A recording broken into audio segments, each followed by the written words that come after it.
Salut, je voulais profiter du confinement pour faire des vidéos assez courtes et assez simples sur plein de trucs que j'avais notés et que j'ai jamais eu le temps de faire. Aujourd'hui, on va parler d'un truc un petit peu marrant au Japon.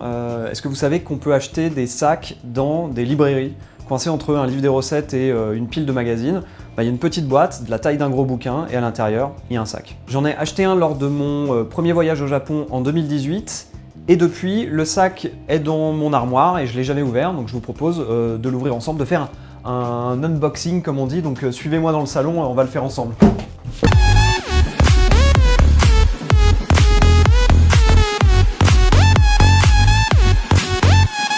Voilà ce formidable objet, je vous invite à venir avec moi, le temps d'attraper un couteau. J'ai malheureusement l'intuition que ça va être une qualité un petit peu pourrie et je pense que ouais, je vais un peu m'en vouloir d'acheter des trucs inutiles, mais c'est pas grave, ça permet de faire la blague. On va commencer à enlever le blister.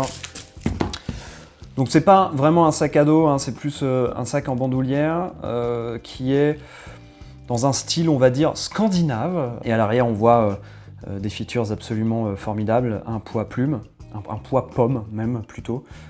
Un imprimé ourson à l'intérieur, une fermeture éclair dorée, une marque scandinave bien sûr, des armatures renforcées bien entendu, on peut mettre énormément de choses dedans, ça dépasse un peu mais bon c'est pas grave, et puis surtout des petites poches pour organiser l'intérieur, absolument superbe, voilà, avec vraiment un style inimitable. Mais voilà, mais comme on l'achète en librairie, il s'ouvre comme un livre en fait, et on a des petits moments de vie qui nous disent, voilà, qui nous expliquent l'outfit qu'on peut arborer en compagnie de ce sac de ville avec vraiment des outfits absolument superbes.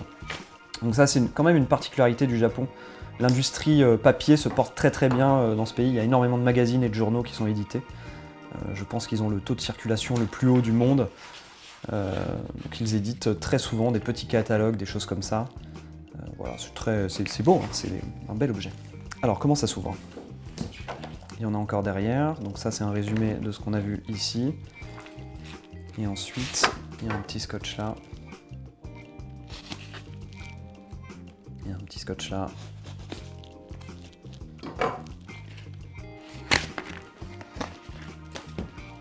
J'ai l'intuition qu'il va y avoir encore du plastique, parce que les Japonais aiment bien foutre du plastique partout. Et quand tu penses que c'est fini, il y en a encore.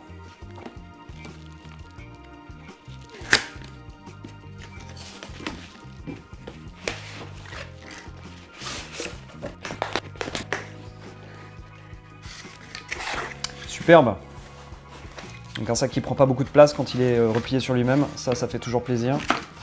Et ben j'ai été mauvaise langue, pas plus de plastique que d'ordinaire. Et voici ce sac qui pourrait être aussi un sac de plage si vous allez à la plage au pôle Nord. Et on est sur effectivement un sac très léger. On n'est pas vraiment sur des matériaux très nobles, je pense que là, au moindre accroc, le truc se déchire. Donc on a effectivement bien les features qui sont mentionnées, avec ce faux cuir Sky, cette petite marque qui ne doit pas vraiment exister. Ces superbes armatures, c'est imprimé à l'intérieur qui est absolument meilleur goût. Et des petites poches pour organiser, pour emporter son petit couteau de rue quand on part en virée dans les rues de Tokyo. Et sur le porting, on est en effet sur un sac qui va vraiment s'accorder avec tous les outfits. Moi-même, il me va très bien.